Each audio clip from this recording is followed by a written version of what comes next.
Desejamos cumprimentar a todos com a paz gloriosa de nosso Senhor e Salvador Jesus Cristo. Queremos dar as boas-vindas a todos os nossos amados e queridos irmãos. Sejam bem-vindos ao canal.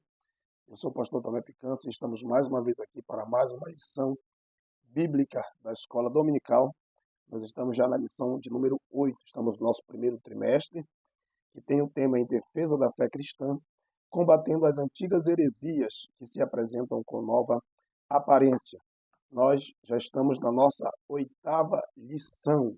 Estamos no trimestre sobre apologética, falando um pouquinho sobre a defesa da fé. Lição de número 8.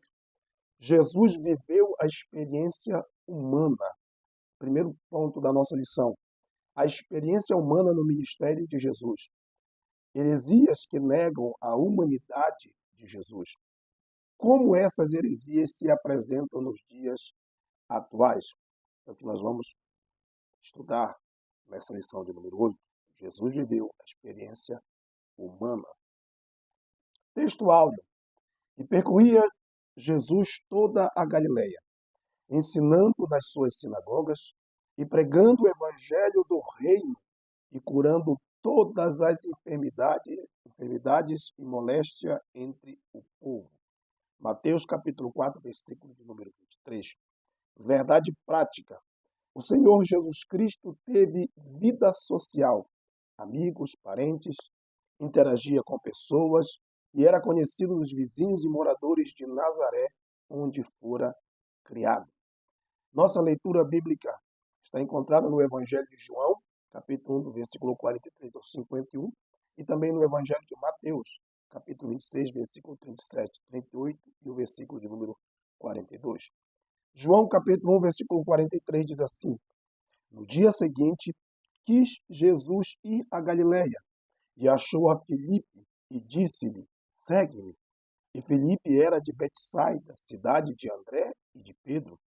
Filipe achou Natanael, e disse-lhe, havíamos achado aquele de quem Moisés escreveu na lei e os profetas, Jesus de Nazaré, filho de José. Disse-lhe Natanael, pode vir alguma coisa boa de Nazaré?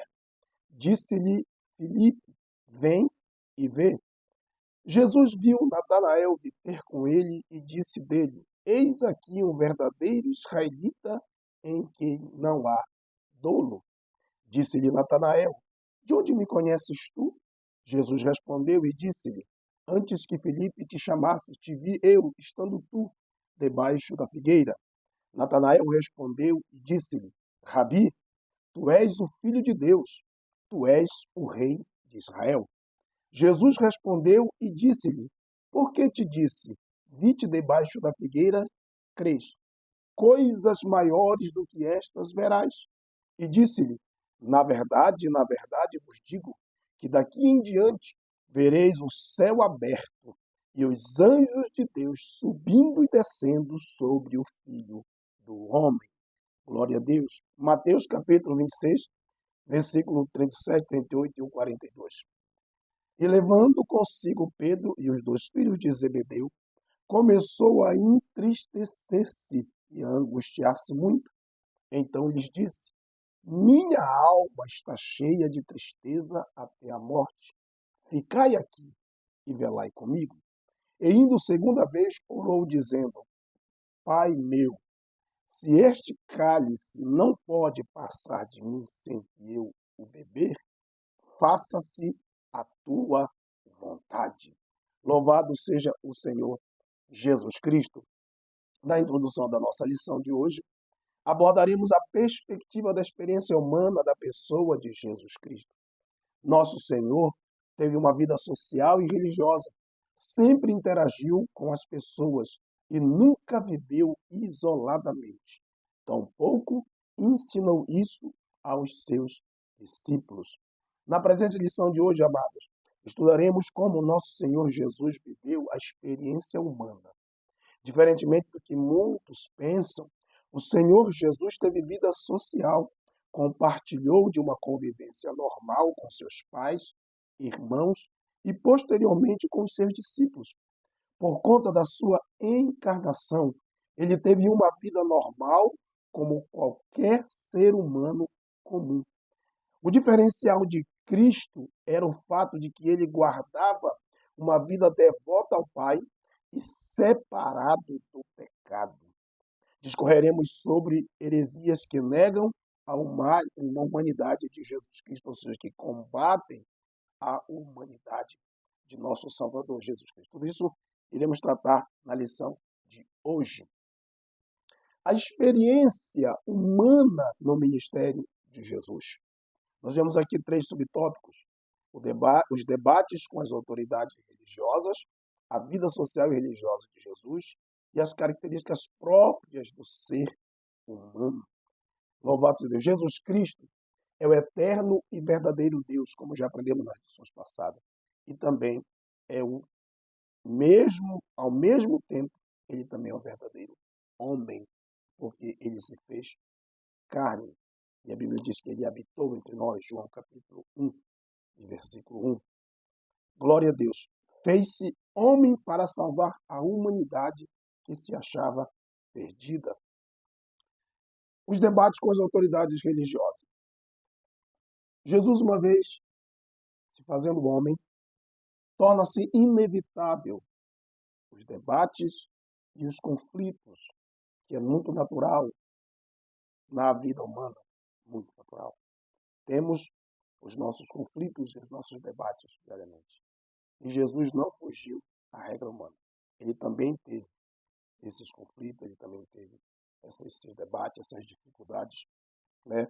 E aqui nós vemos, a lição traz para nós 3 grupos religiosos da época: os fariseus, os mais proeminentes, os saduceus, os herodianos, além de termos também naquela época os essênios e também os zelotes. Querido, no contexto do Novo Testamento, a nação judaica ela não era homogênea. Ao contrário, ela estava dividida em vários grupos e partidos com doutrinas, ideologias e tradições distintas, movidos ora por uma motivação política, ora por motivações religiosas. Nesse sentido, nós temos os fariseus, saduceus, herodianos, essênios e também os zelotes. Eles formavam, naquela época, os principais partidos políticos e seitas. Veremos como Jesus, que não fugiu à regra humana, se comportou diante desses debates. Veremos como ele, com sabedoria e coragem, conviveu e reagiu entre eles, nos deixando o exemplo de como viver nos dias atuais, né, num ambiente cheio de pluralismo religioso e sempre tratando com respeito, mas também defendendo, sobretudo, a verdade. E foi assim que o Senhor Jesus se comportou no meio dos fariseus. Por exemplo, quem eram os fariseus? Era o grupo que era os separados. Eles eram um partido muito próximo do povo. Distinguiu-se pela intransigência e rigidez na observação da lei, além de elevado nível moral. Eles acreditavam, esse grupo dos fariseus acreditavam na ressurreição dos anjos e aguardavam o Messias.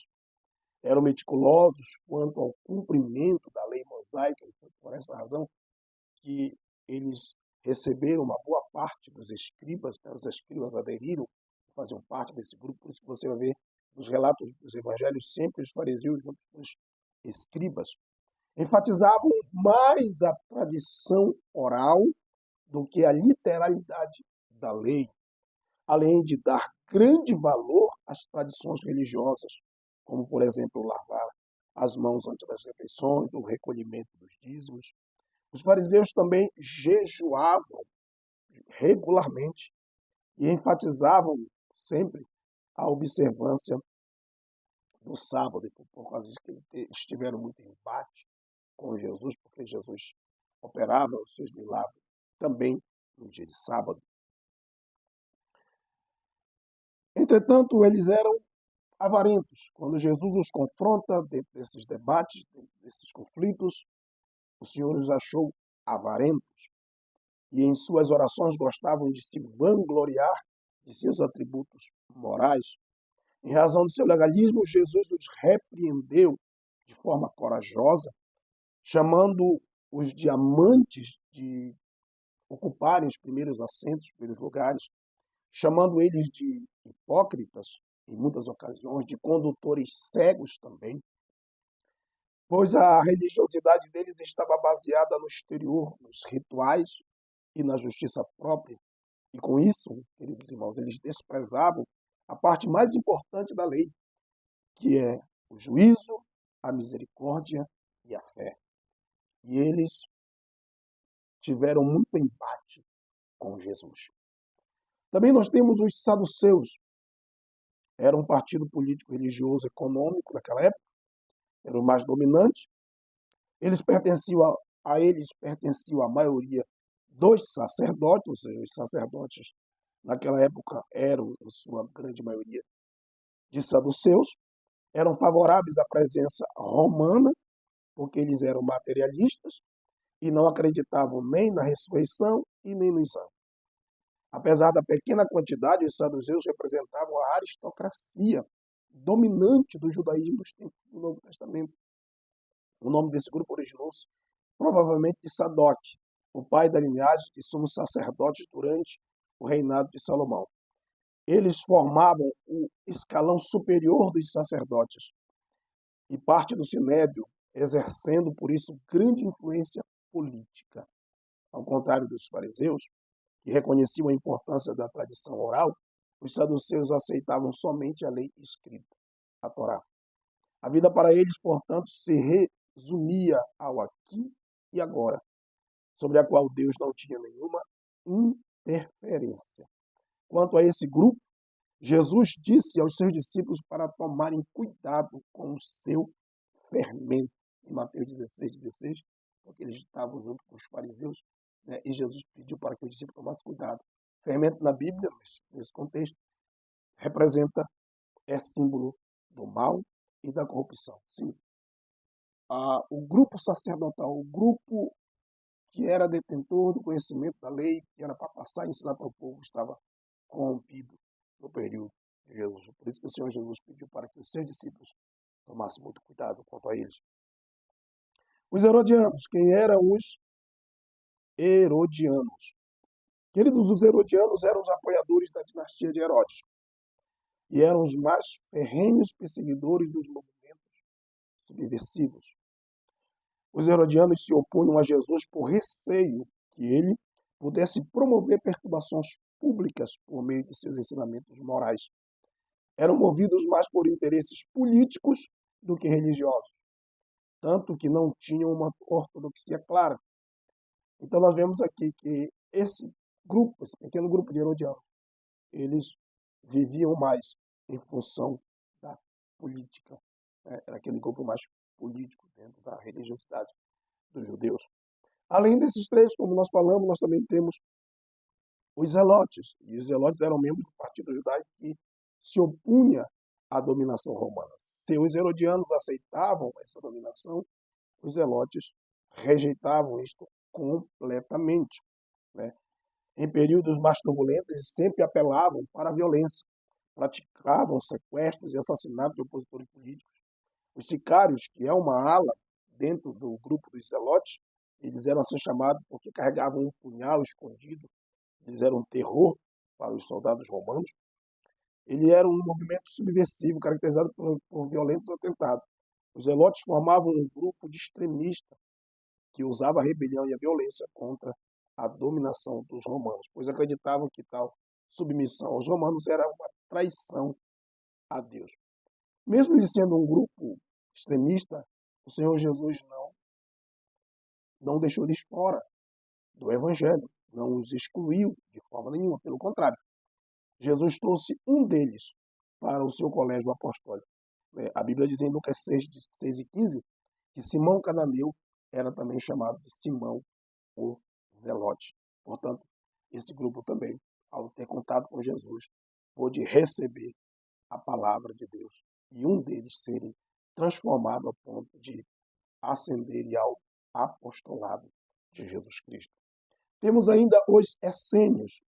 E os essênios eram um grupo originalmente ligado ao clero de Jerusalém, mas que se afastou em protesto. Retiraram-se para o deserto a fim de encarar uma vivência genuína da fé judaica, com vida comunitária intensa e cultivo da esperança messiânica. Os essênios escolheram viver isolado como resposta ao mundo louco, entre muitas aspas, daquela época, que apresentavam no primeiro século. Eles formaram uma comunidade na costa noroeste do Mar Morto. E lá, nessa comunidade, os essênios achavam que poderiam viver como um verdadeiro povo de Deus. Eles rejeitavam Herodes, o templo e os fariseus. E em suas mentes, somente eles eram o verdadeiro Israel. Banhavam-se antes das refeições e vestiam-se de branco. Além disso, consideravam-se mesmo os filhos da luz e viviam completamente separados do judaísmo de Jerusalém, o qual consideravam apostata. Porém, os cristãos foram chamados por Jesus, querido, para ser sal da terra e luz do mundo. Mateus 5, 13 ao 15. O que implica viver e influenciar a sociedade e a cultura e não viver em reclusão. Então, Jesus, ao se deparar com esse grupo, também mostrou que não era dessa maneira que se deveria servir a Deus. Pelo contrário, como sal da terra e luz do mundo, nós precisamos influenciar as pessoas e não viver isolado das mesmas. Louvado seja Deus. Nós vimos que Jesus teve uma vida social e religiosa. O menino Jesus crescia e se fortalecia em espírito, cheio de sabedoria, e a graça de Deus estava sobre ele. Meus amados, são muito poucos os relatos inspirados da infância de Jesus. Porém, o evangelista Lucas escreve esse período. Lucas revela o desenvolvimento físico, como acabamos de ler, espiritual e intelectual de Jesus Cristo. Nós vemos que era um desenvolvimento gradual, físico e mental. E também era um crescimento espiritual na adolescência. Diz o texto: e aconteceu que, passado 3 dias, o acharam no templo, assentado no meio dos doutores, ouvindo-o e interrogando-os. E todos os que o ouviam admiravam a sua inteligência e respostas. E crescia Jesus em sabedoria, em estatura e em graça para com Deus e os homens. Lucas capítulo 2, versículo 40, 46, 47 e 52. Então nós vemos o relato de Lucas, mostrando para nós a infância e a adolescência de Jesus. Ele no meio dos doutores, respondendo e perguntando sabiamente, né, sobre as escrituras, sobre os negócios do seu pai, como ele mesmo afirmou, para Maria. Então nós vemos aqui, né, que Jesus cresceu na sua infância, estrutura física, ele se desenvolveu como um garoto, como um menino, como qualquer um outro. Ele se desenvolveu tanto intelectualmente como espiritualmente. Não é este o carpinteiro, filho de Maria, e irmão de Tiago, e de José, e de Judas, e de Simão? E não estão aqui conosco suas irmãs? E escandalizavam-se nele. Marcos capítulo 6, versículo de número 3. Então essa era a vida social de Jesus. Jesus não viveu uma vida isolada. Jesus não foi um estrangeiro. Louvado seja Deus. Não.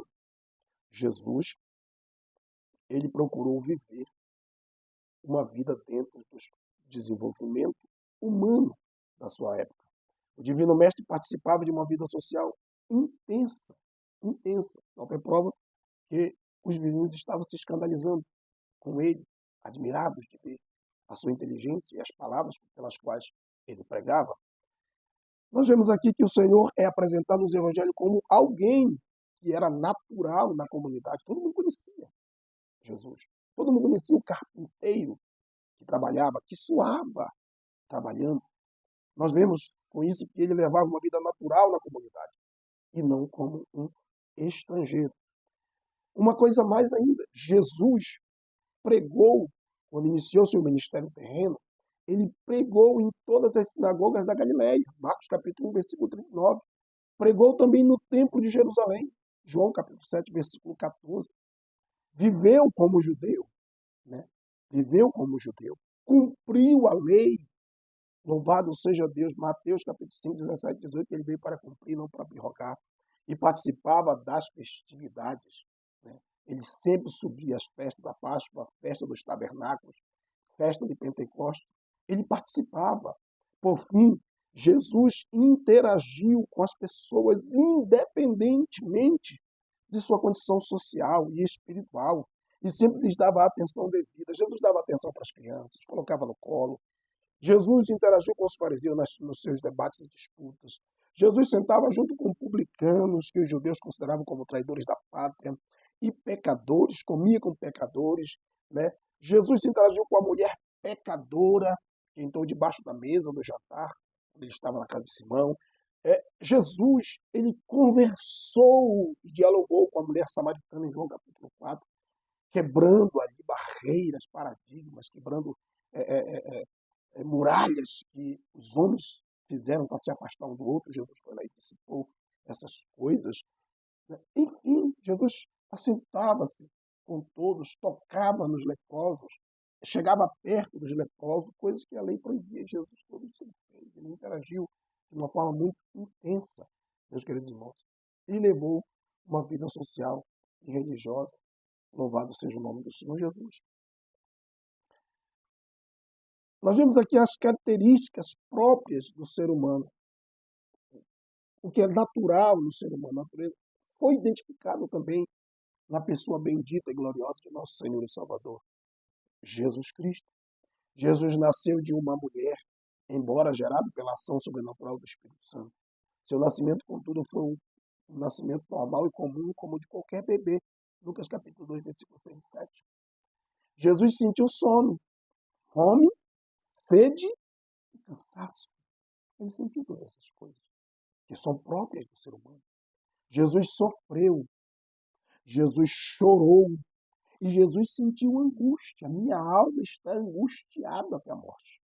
Jesus morreu, o homem Jesus morreu, embora ao terceiro dia ressuscitou, passando com isso pelo ardor da morte. 1 Coríntios 15, 13 e 4. Jesus foi feito semelhante aos homens, mas com um diferencial: sem pecado. Pedro disse que na sua boca não houve engano. E ele nunca pecou. Nunca pecou. Nunca enganou. O Senhor Jesus Cristo, em sua experiência humana, participou de nossas fraquezas físicas e emocionais, mas não de nossa fraqueza moral e espiritual.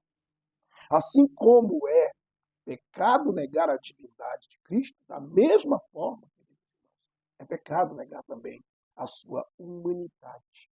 Pois Jesus é tanto Deus como homem. Como Deus, supre a necessidade humana. E como homem, sentia as dores do ser humano. Louvado seja Deus.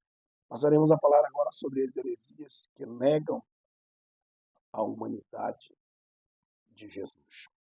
Vemos aqui o apolinarismo, a reação da igreja e o monoteísmo. As doutrinas que negam as duas naturezas de Cristo, a divina e a humana, rejeitando o credo de Calcedônia, comprometem de maneira direta ou indireta a verdadeira identidade de Jesus. Não somente como verdadeiro Deus, como também como verdadeiro homem. Então, tanto o apolinarismo como o monoteísmo acabam trazendo com isso esse comprometimento, né? E afastando as pessoas do verdadeiro Deus, do verdadeiro homem. Estamos falando de apolinarismo e monoteísmo, que veio cerca de 300 anos depois da formulação do credo de Calcedônia. Apolinarismo. Apolinarismo é uma doutrina herética que defende que Jesus Cristo tinha um corpo humano, mas uma mente exclusivamente divina. Ou seja, a mente divina absorveu a mente humana. Foi proposta por Apolinário de Laodiceia, bispo da igreja de Laodiceia, que viveu entre os anos 310 e 392. Combateu ao arianismo, contudo, combateu uma heresia desenvolvendo outra tão grave quanto a que combatia. Deu muita ênfase à divindade de Cristo e sacrificou a sua genuína humanidade. O apolinarismo, é a doutrina que nega que Jesus encarnado, teve um espírito humano. Acreditava que Jesus possuía soma, carne ou corpo, no grego, psique, alma animal, a sede dos desejos, paixões, apetites, e pneuma, alma racional, espírito e mente. Nega a existência de uma mente humana em Cristo, por acreditar que o Verbo teria ocupado o lugar da alma na encarnação, com isso negando que Jesus tivesse espírito humano. Considera que a mente humana é pecadora e que só poderia ser impecável se a mente humana fosse substituída por uma mente divina. Nesse sentido, irmãos, afirma que Cristo não possui uma natureza humana completa e que Jesus era parcialmente humano. Essa doutrina, ela contraria a ortodoxia cristã, pois a Bíblia afirma que o Senhor Jesus é verdadeiro homem. 1 Timóteo, capítulo 2, e o versículo 5. E em Hebreus 2, 14, 17, 18, a Bíblia diz assim: E visto como os filhos participam da carne e do sangue, também ele participou das mesmas coisas, para que pela morte aniquilasse o que tinha o império da morte, isto é, o diabo.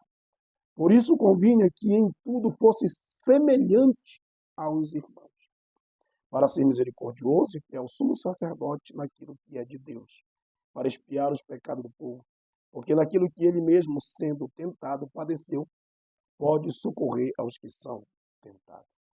Esse texto declara que a humanidade de Jesus é igual à nossa. A diferença é a sua impecabilidade, porque Pedro disse que na sua boca não houve engano e que ele não cometeu pecado. Pois ele tem um corpo, como já ensinamos aqui em João 2:21, quando ele fala do corpo, tombaria no terceiro dia levantaria. Ele tem uma alma, quando ele pediu para Pedro, Tiago e João, dizia: fica aí aqui, vai lá comigo, porque a minha alma está angustiada. E ele tem um espírito. E o apolinarismo nega que ele tem um espírito humano, mas ele tem um espírito. Sim. Lucas 23:46 está escrito que quando ele está na cruz, ele disse: Pai, na tua mão eu entrego o meu espírito. Então nós vemos aqui que o apolinarismo ele foi condenado no Sínodo de Alexandria, no ano 378, depois foi rejeitado pelo Concílio de Constantinopla, no ano 381, e finalmente declarado heresia no Concílio de Calcedônia, no ano 451, exatamente por pregar esta heresia de que Jesus não teve um espírito humano e, portanto, não era completamente humano. Ele era apenas parcialmente humano, o que não condiz com a verdade. Monoteísmo é a doutrina que há em Cristo uma única vontade. O termo vem de duas palavras gregas monos, nós já vimos que é único, e telema, vontade e desejo. Após o Concílio de Calcedônia, em 451, que definiu a bem em Jesus Cristo duas naturezas, a divina e a humana, subsistindo na única pessoa divina do Verbo encarnado, esta definição não convenceu diversas comunidades que continuaram a aderir ao monofisismo, que nós já ensinamos na lição passada, que pregava a heresia de que o Senhor Jesus tinha uma única natureza, que essa única natureza divina absorveu a natureza humana. Tempos depois, o patriarca Sérgio de Constantinopla, com a intenção de consagrar, ou seja, de reunir, né, de trazer para perto, de reconciliar os monofisistas que acreditavam em uma única natureza, proclamou que em Jesus Cristo, embora havendo duas naturezas, só havia uma vontade, a divina. E por isso ele trazia esse grupo, tentava trazer esse grupo para se converter, no entanto, com uma outra heresia, dizendo que só existia uma única vontade. Por isso o nome monoteísmo. O terceiro concílio de Constantinopla, no ano 681, considerou o monoteísmo heresia. Queridos, nós reconhecemos as vontades de Cristo.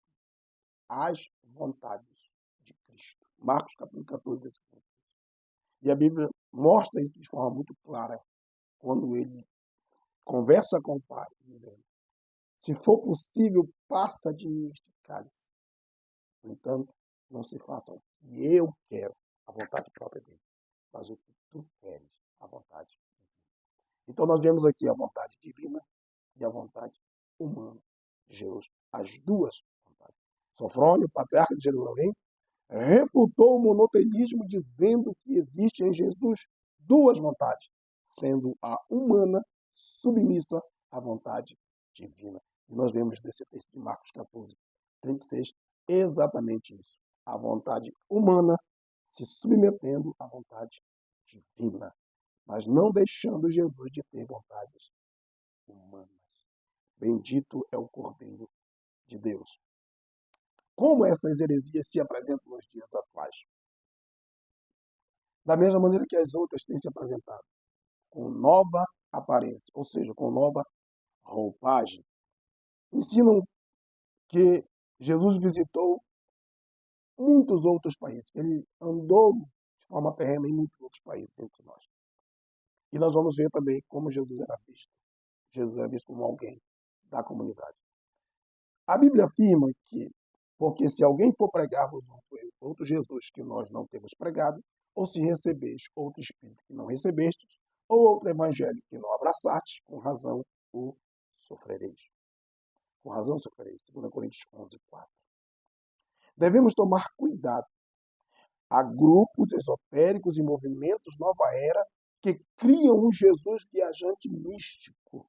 Dizem que esteve na Índia, que Jesus aprendeu com gurus orientais, e no caso dos mormons, que esteve nos Estados Unidos da América. Porém, a Bíblia afirma que Jesus Cristo de Nazaré, ou glória, visitou apenas 3 países, irmãos, durante a sua vida terrena.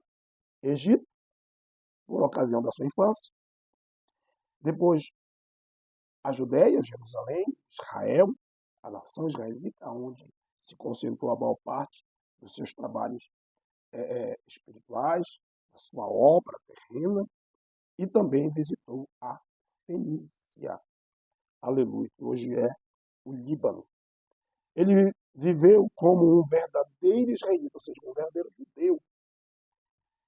Então, Jesus não era um místico, não era um viajante, não era um estrangeiro. Não, Jesus era da comunidade. Os vizinhos o conheciam, a família o conhecia. Os que tiveram embate com ele o conheceram. A Bíblia, porém, nada disso menciona que ele andou por Índia, que ele andou por Estados Unidos. Isso é invencionice, isso é bizarrice. A Bíblia não menciona essas coisas. Muito pelo contrário, ela ordena que nós venhamos rejeitar essas fábulas, porque isso é fábula, isso é fantasia. 1 Timóteo 4,7. Essas invenções devem ser rejeitadas, pois contrariam os relatos do Evangelho.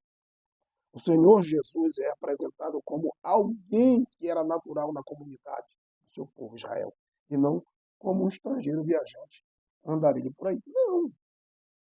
Glórias a Deus. Jesus era visto como alguém da comunidade, conviveu com pessoas, interagiu com essas pessoas. Né? Interagiu. Está escrito, e chegando o sábado, começou a ensinar na sinagoga, e muitos ouvindo se admiravam, dizendo, de onde vêm estas coisas? Que sabedoria é esta que lhe foi dada? E como se fazem tais maravilhas por suas mãos?